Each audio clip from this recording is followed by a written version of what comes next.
Bonjour à tous et bienvenue sur la chaîne, j'espère que vous allez très bien. Aujourd'hui nous allons parler un petit peu de ma jeunesse, nous allons parler du Cap 10. J'ai eu la chance de faire du Cap 10 étant jeune dans l'aviation légère, dans voltige aérienne, mais aujourd'hui le prisme c'est quoi? C'est la sélection des élèves pilotes de l'aéronautique navale, les EOPAN, que l'on retrouve dans un reportage qui s'appelle « À l'école des pilotes de l'aéronavale », que l'on retrouve sur notre chaîne maquin.tv. Je vous mets les liens en bas.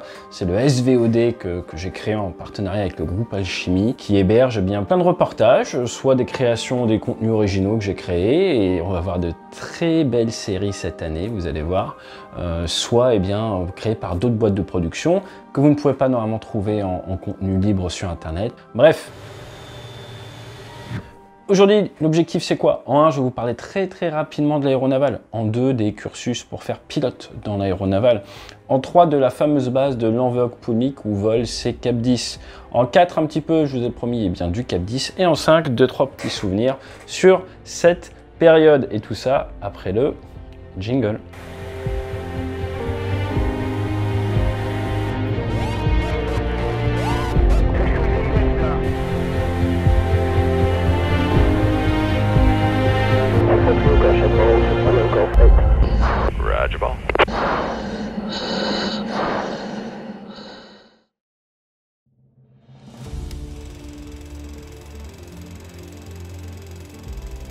« 20 mars 1912, ça remonte un petit peu, c'était la création de l'aéronautique navale. À l'heure actuelle, c'est 6800 personnes, tous des marins. En France, vous avez l'armée de l'air et de l'espace qui mettent en œuvre des aéronefs.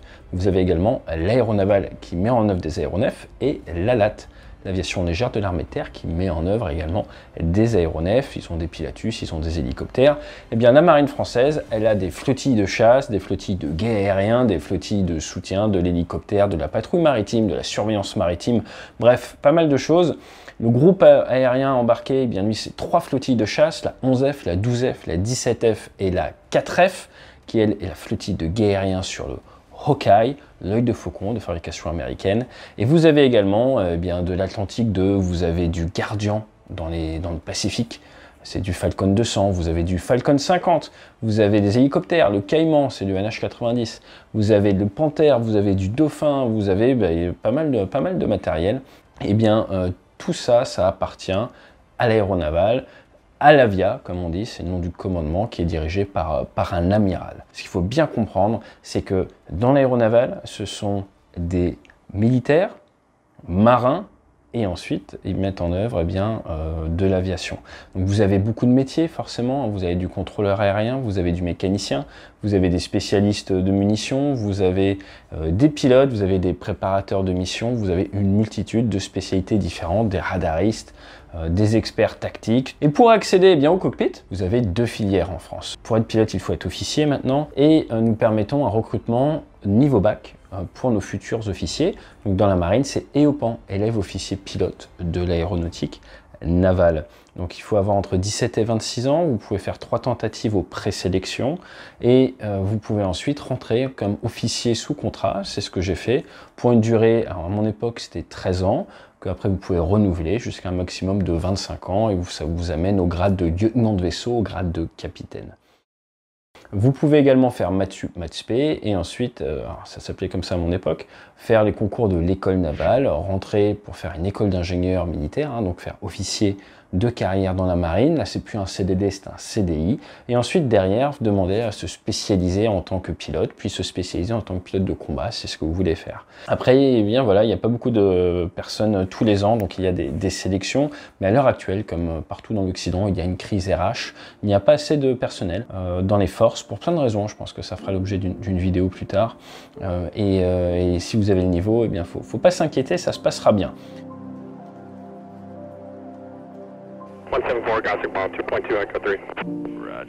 En tant qu'EOPAN, de manière plus précise, donc vous allez déposer un dossier, ensuite vous allez faire des petits tests d'entretien, motivation. Ça se passe bien, vous allez être envoyé à l'enveloppe poulmique, je vais en reparler en Bretagne. Et là derrière, vous allez faire des présélections, on peut être plusieurs jours de tests sportifs, culture aéronautique, de l'anglais, du psychologique, de l'entretien de motivation. Si ça se passe bien, vous allez être envoyé à Toulon, où là vous allez faire une visite médicale d'aptitude, voir si vous êtes apte ou pas classe 1 et apte ou pas groupe 1, c'est comme ça que l'on appelle dans la marine. Et derrière, des tests psychomoteurs, psychotechniques et encore de l'entretien. Là, ça passera en commission, votre dossier, et si ça se passe bien, vous avez droit de commencer la sélection.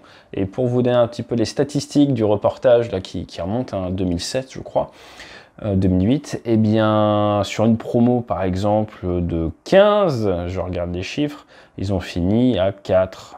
Voilà, ça donne un petit peu une idée. Sur une autre promo de 15, ils ont fini à 5. Moi, dans ma promo, on a fini à 4. Je vais pas t'engueuler, hein, c'est toi qui travailles pour ton avenir. Moi, que tu réussisses ou pas, ça va pas changer le mien. Nous, ce qu'on te demande, c'est pas un travail scolaire de récitation sur un papier. C'est de savoir remettre les choses en œuvre dans un avion, quoi. Je vais être honnête avec toi, hein. Je pense pas que tu réussisses. Donc ça va sélectionner un minimum, quoique maintenant apparemment c'est un peu plus soft. Ils ont changé un petit peu les méthodes pédagogiques et c'est pas pour me déplaire parce que nous n'avons pas tous la même sensibilité à la pédagogie. Voilà. Donc tous ceux qui sont passés par l'enveloppe doivent rire. L'Enveoc, nous allons en parler un petit peu. L'Enveoc, eh bien, ça a été créé comme une base hydravion en 1920.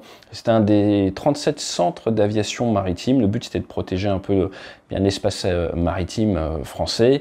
Et en avril 1937, c'est officiellement devenu la base d'aéronautique navale de l'enveloppe Poulmic. Ça a été bombardé 18 fois durant la Seconde Guerre mondiale, beaucoup de pertes civiles dans le bourg à côté, et même l'école de garçons a été détruite. Ça a été repris par les Alliés le 17 septembre 1944, et là, eh bien, ils se sont rendus compte qu'à cause des dégâts subis par le site de l'école navale, qui était à côté de Brest, eh bien, ça faisait un bon endroit de repli, et ils se sont mis à ramener l'école d'officiers ici.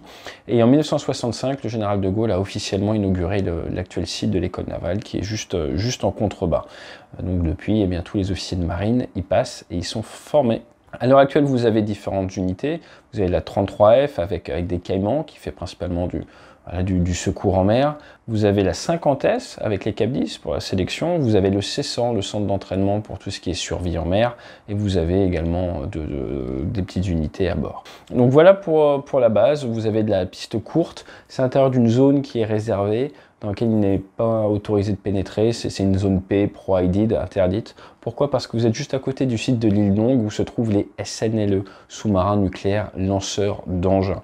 Donc c'est pas un endroit où voilà, l'aviation est la bienvenue. Même en tant que chasseur, pour pouvoir y pénétrer, il faut des autorisations, c'est assez compliqué.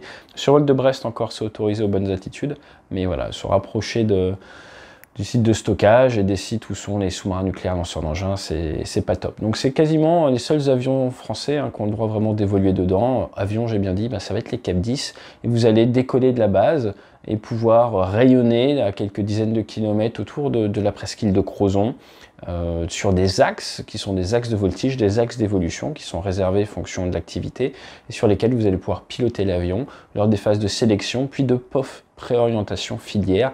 Et tout ça, c'est bien expliqué dans le reportage que vous retrouvez sur maquin.tv. Et vous les voyez donc évoluer sur un avion, le CAP 10, Captain en anglais. Le CAP 10, ça vient d'où? Ça vient du CP. CP, c'est pour Claude Piel, le CP100 à la base, avec comme ingénieur Auguste Mudry, que j'ai eu la chance de rencontrer, qui m'a même signé mon carnet de vol avant son décès, qui était basé à Bernay, en Normandie. Moi, c'est là où j'ai appris sur CAP 10 la voltige aérienne adolescent. Et CAP, ça veut dire officiellement construction aéronautique parisienne, comme je vous l'ai dit. Après ils ont bougé à Bernay qui est en Normandie. Ça a vraiment commencé en 1968, l'aventure CAP 10, plus de 300 avions construits, et ça a mal commencé. Pourquoi ça a mal commencé? Parce que le premier prototype, le CP100, avait 2 champions de voltige à bord qui faisaient des essais. Ils auraient dépassé le domaine, l'enveloppe de vol, ils ont cassé l'avion, ils se sont crashés. Et donc le deuxième prototype a été utilisé pour faire des tests de destruction, s'assurer en fait que l'avion allait bien, que c'était pas un souci de résistance de l'avion, mais que c'était une sortie de domaine de vol, ce qui n'est pas, on l'a bien vu, une situation d'avenir. Le CAP 10, lui, qu'est-ce qu'il peut faire? Eh bien, il peut faire normalement du plus 5G. Avec la nouvelle version de CAP 10C avec des longerons en carbone, on monte à plus 6G, donc vous pouvez faire toute la voltige de base. C'est propulsé par un e-coming 180 chevaux, donc un moteur qui va largement suffire pour faire ce qu'il faut faire. Vous avez différents réservoirs, certains que vous remplissez pour les convoyages ou les navigations, d'autres que vous ne remplissez que pour la voltige. Et c'est un avion qui est assez léger, hein. Il fait 540 kg à vide. Alors après, ça dépend de chaque avion et tout, mais en moyenne, à peu près 540 kg à vide, environ 830 kg en masse maximum. C'est bien 2 personnes en côte à côte, ce qui permet bien de mieux apprendre, d'observer son camarade, et si en plus votre camarade bloque un peu aux commandes parce qu'il découvre la voltige, vous pouvez récupérer manu militari les contrôles s'il faut. C'est arrivé, j'ai envie de dire malheureusement. En termes de vitesse d'évolution, vous êtes entre 85 et à peu près 350 km/h, qui est la VNE, Velocity Never Exceed, la vitesse à ne jamais dépasser. Désolé, c'est en anglais, mais c'est comme ça. Et vous avez à 85 km/h, donc une vitesse de décrochage avec les volets sortis. Vous avez des volets, contrairement à, par exemple, certains avions comme les Extras, où il n'y a pas de volets. C'est un avion qui a également été utilisé par l'armée de l'air française pour la sélection. Il est arrivé en 1970. Dès le début, mon père a fait sa sélection militaire dessus en 1973. Et moi, j'ai fait ma sélection militaire dessus en 2006 à l'Envéoc. J'étais une promotion 2006 Alpha. On avait 3 promotions par an. Alpha en janvier, Bravo c'était au printemps et les Charlie c'était en septembre à la rentrée. Donc voilà ce que je peux vous dire un petit peu sur ce Cap 10, sur cette sélection EOPAN. Vous avez tous les détails dans le reportage, mais je vais vous partager 2-3 petits souvenirs.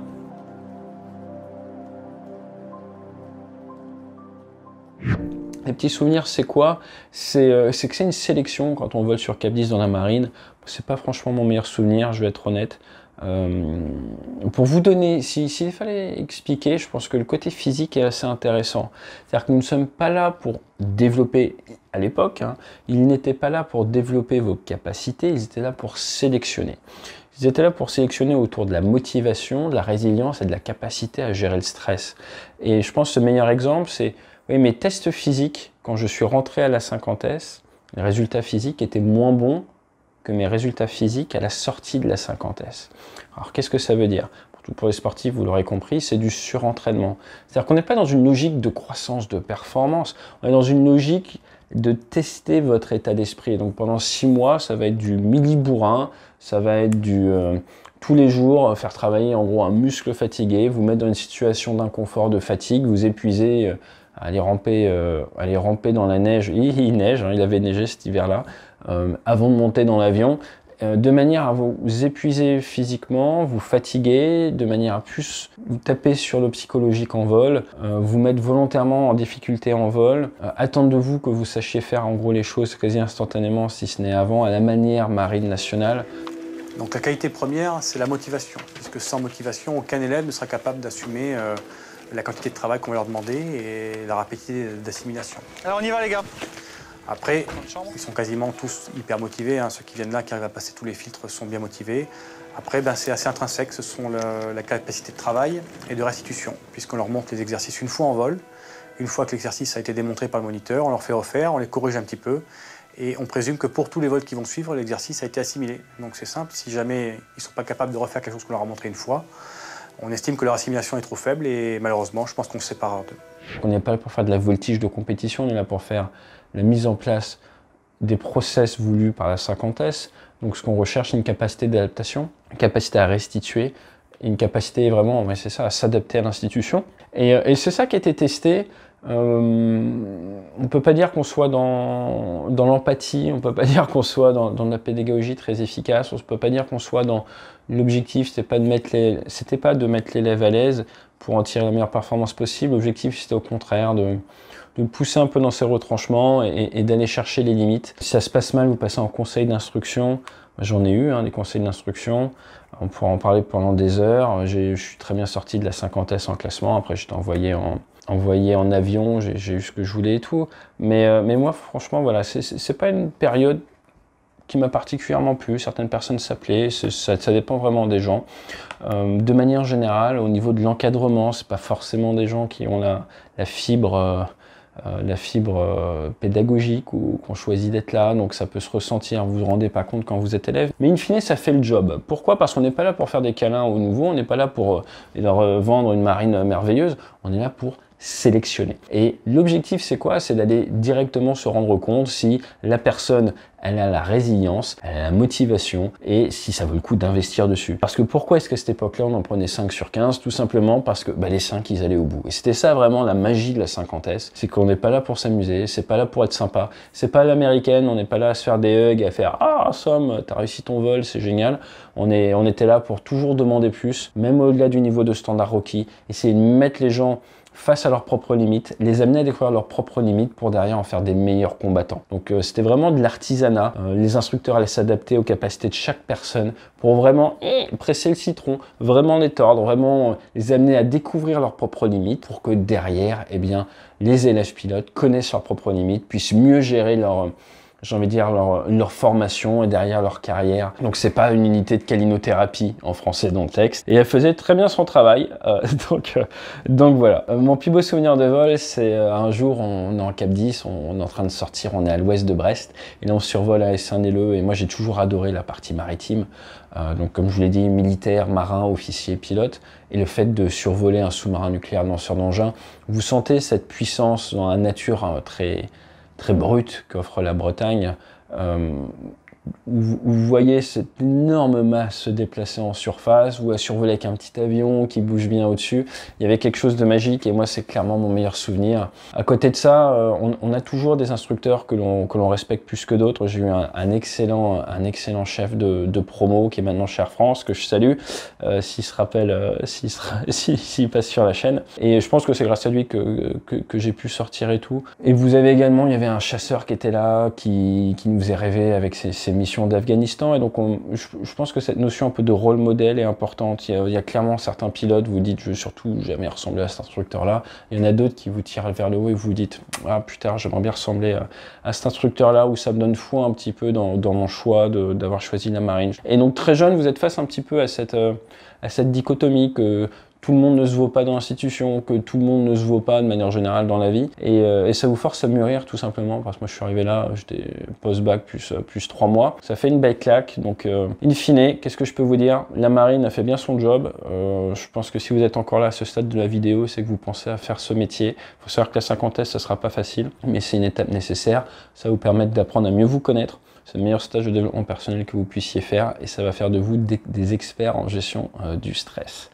Donc voilà ce que j'avais à vous dire sur le reportage à l'école des pilotes de chasse de l'aéronaval. On vous a mis quelques petites images là. N'hésitez pas à aller sur maquin.tv pour voir la suite. Et puis je vous parlerai, je pense, du passage sur T45 parce que j'ai été filmé lors de mon passage sur T45 aux États-Unis. Je vous expliquerai pourquoi on part faire nos formations là-bas dans une vidéo future. Je vous dis à très bientôt et puis fly safe. Et aujourd'hui, la question du jour va être autour de la vrille et du virage engagé. Dites-moi dans les commentaires quelle est la différence entre une vrille et un virage engagé. Et d'ici là, fly safe!